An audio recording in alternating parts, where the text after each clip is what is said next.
Fast, focused, and fearless. Here's everything you need to know this July 19, Friday. I'm Riza Diaz. Now, the preparation for the President's fourth State of the Nation address this Monday is currently rolling. Everything seems to be ready, but one prominent member of the presidential family will miss the event. Greg Gregorio has the report. Members of the Quezon City Police District conducted a simulation exercise on Thursday morning as part of the preparation for President Rodrigo Duterte's fourth State of the Nation address. A total of 80 officers from various groups were present, including the Bomb Squad, SWAT, Tactical Motorcycle Riders Unit, Bureau of Fire Protection, and the Local Rescue Unit. The group was tasked to respond to two scenarios. In one scenario, the bomb squad had to detonate a package containing a bomb that was left on the street. While in another scenario, the rescue unit responded to wounded victims of a blast. Police Station 6 Station Commander Police Lieutenant Colonel Joel Villanueva, however, said officials have not received any threats and that the exercises are part of their efforts to maintain safety and security during the SONA. Wala po kami natanggap na threat, pero mas mabuti pa yung handa na lang. Handa po sa darating na SONA po. Other SONA preparations are also being made, such as the attire of the politicians and other VIPs in attendance. This year, designers will be advocating sustainable fashion. Veteran designer Randy Ortiz, who will dress Representative Lucy Torres Gomez and Senator Nancy Binay, among others, chose an elegant embroidered and organic dyed Filipiniana. Hindi siya front act at hindi siya palamuti kasi ang kasuotan ng isang Pilipino ay nagpapakita kung anong nasa laman ng kanyang puso bilang Pilipino. Meanwhile, presidential daughter and Davao City Mayor Sara Duterte has said that she is not attending the SONA. In a text statement, Sara Duterte explained that she is on a 60-day medical leave. Presidential spokesperson Salvador Panelo has expressed concern over the mayor's health.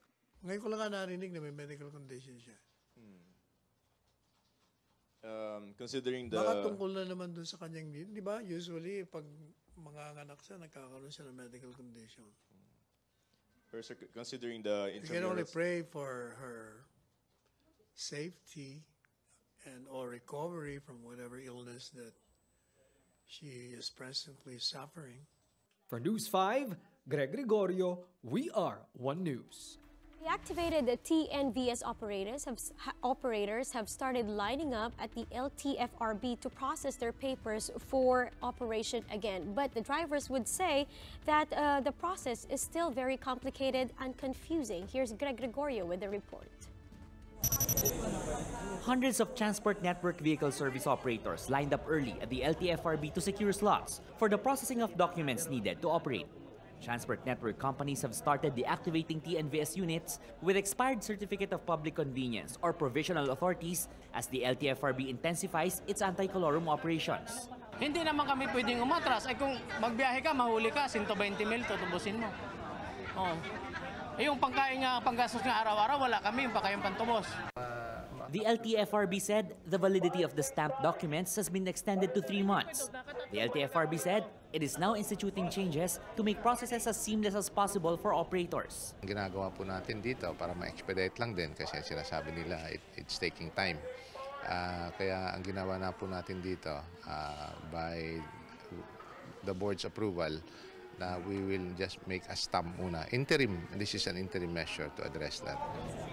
The agency adds it hired more personnel to speed the process, while transport network companies have committed to help operators secure documents. But even after the changes and the dialogue with the LTFRB, TNVS operators said the processes remain confusing. Last week, nagbigay ako ng kopya nito, sabi pabalikin naman dito, tapos ngayon pipila na naman ulit dito. Hindi ko alam kung bakit. This month, the LTFRB will open up 5,000 more slots for franchises. The Department of Transportation is also revising an order that would permanently allow hatchbacks to be registered as TNVS units. For News 5, Gerard de la Peña, we are One News. Classes in some parts of Luzon have again been suspended due to the heavy rainfall and flooding. Here's the list. Classes in all levels have been suspended in Tagundin, Ilocos Sur, as well as in Bailen or General Emilio Aguinaldo town in Cavite. Now, over in Bulacan, there are no classes in all levels in Hagonoy, while in Mekawayan, Barangay Ubihan and Barangay Liputan's elementary school and daycare have been canceled today due to flooding and caused by the high tide.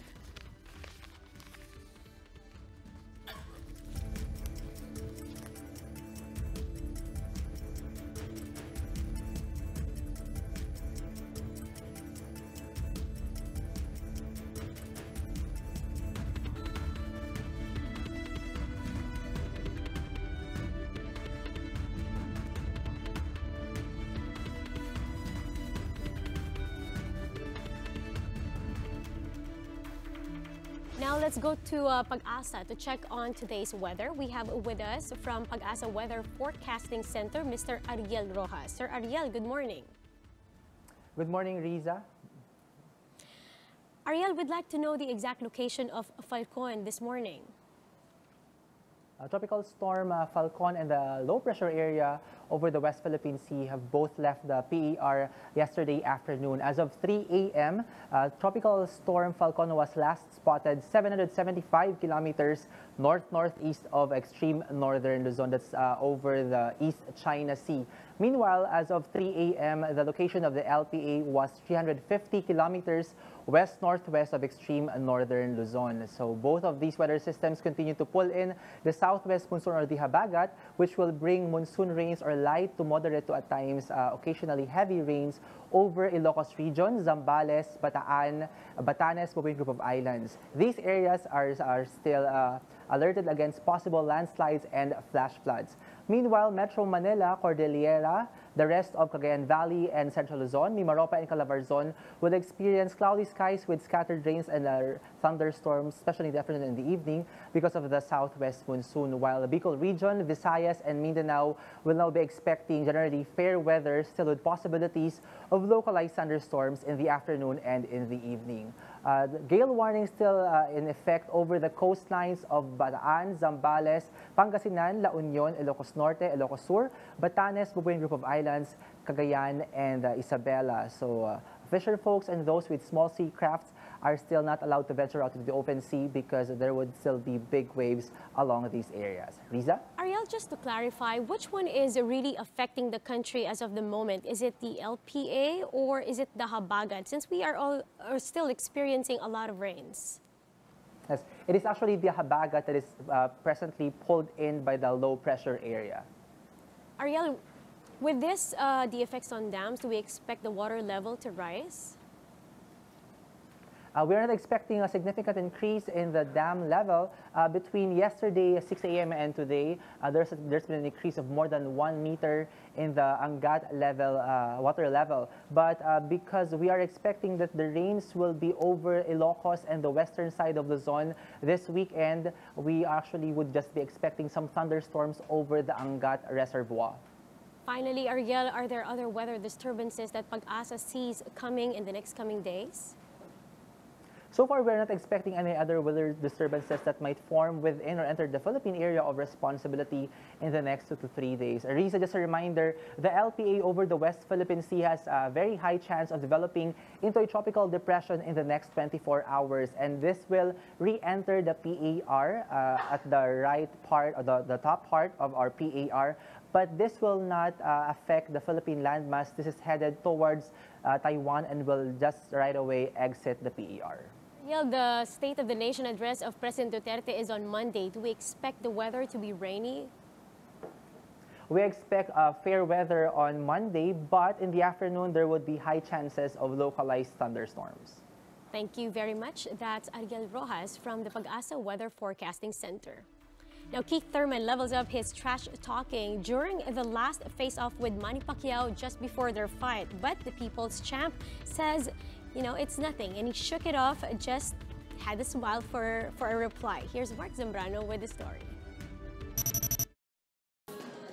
3 days before fight night, Manny Pacquiao was up to his usual energetic beat in the gym, training his heart out at Bones Adams Prince Ranch Boxing Gym here in Las Vegas, Nevada. Veteran boxing referee Joe Cortez, who was a third man in 3 of Pac-Man's classic duels, was there to see him. We're going to shock the world again, like George Foreman. When I refereed George Foreman, when he knocked out Michael Moore at the age of 45, he's still heavyweight champion of the world. Manny Pacquiao is definitely one of the great ones for boxing. Later in the day, fans and media were able to see the 8th Division World Champion and Keith Thurman together before they step into the squared circle on Sunday, Manila time. Pacquiao was dapper in a full suit, matched with his trademark smile.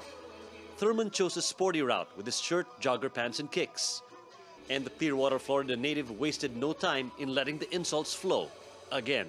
He ain't gonna do nothing with them little T-Rex arms. He's about to get, beat up. I get to punch a senator in the face. He's gonna feel it. On the other hand, Manny gonna Manny. Just always smiley face. The theatrics and trash talk have been almost non-stop for Thurman since promotions for the fight began. It's a lot of fun, okay? Thank you, Manny Pacquiao, for this fight. Oh my God, I can't believe I got this fight. I'm so happy to make the biggest paycheck of my life. That shit's boring, all right? That's boring. I'm having fun. I'm living a dream. I'm living a dream. I get to punch you in the face. Oh, do you understand? I get to punch you in the face. Just trying to see something, just to, I think to overcome the fear. So you think he's scared? They overcome the fear in his heart. The cast is complete and the stage is set. And after all the trash talking, there's only one thing for sure. Las Vegas will be at a standstill when Pacquiao and Thurman meet inside the ring. Right now, I'm on that night-night hype. You know what I mean? I want to see Manny Pacquiao go night-night. He said he want to go toe-to-toe. He's really looking forward to it on the stage. Oh, I really hope Thurman goes toe-to-toe. Do you understand last time you went toe-to-toe, you lost? Do you understand that, Pacquiao? I love it. Well, come fight night, clearly only their clenched fists can do the talking. Mark Zambrano, We Are One News. Various firms gathered at the recent Philippine Digital Convention to check out the latest in technology, and Bim Santos has this report. PLDT gathered various technology providers and vendors to showcase examples to firms of how to deploy new IT developments in different scenarios. The Philippine Digital Convention 2019 features solutions for different firms on how to harness frontier technology such as robotics, artificial intelligence, and the latest in cybersecurity. We need to be as well at the cutting edge of technology, not always, not in all areas, but maybe in some areas. We have a responsibility to to help out in the IT education of this country in trying to get all sectors of our society to focus more on IT, to help out in the way we do things, in the way we conduct our work here in the Philippines, and generally to make lives of our people easier. We should be able to deploy technology for that purpose. Pangilinan says the convention also serves as a platform to further push the dialogue on the merits and challenges of technological trends. Is to be able to develop a conversation about IT. And this is not a school, right, where it's a one-way kind of a conversation. It's a polylogue. It's a conversational thing. So our job is to convey what's going on in the IT world and generate consciousness and a conversation about how that could be useful to Filipinos. Amid the growing number of technology products and services out in the market today for corporations, PLDT says the main issue for many firms is how to tailor fit these options for their specific operations. See, there are a lot of technologies that are there, but I think the main challenge is how can companies apply this into their business. So I think what has happened is the use cases become very critical in how they can apply these technologies into their own workplace.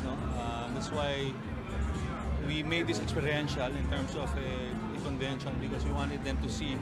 PLDT also launched during the convention a 5G alliance with partners to further explore possible use cases for the nascent technology standard.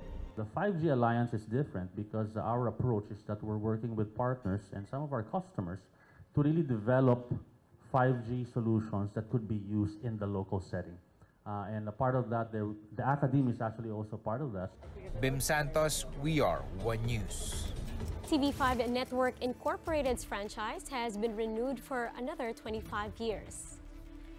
That's after the Kapatid Network's franchise renewal lapsed into law and in turn became automatically granted. The bill lapsed into law on April 22. Malacanang also extended the broadcasting franchise of the Catholic Bishops' Conference of the Philippines, or the CBC or CBCP, for another 25 years. And that's how the day is shaping up to be. Join us again next time for another round of Rush. I'm Riza Diaz. We are One News.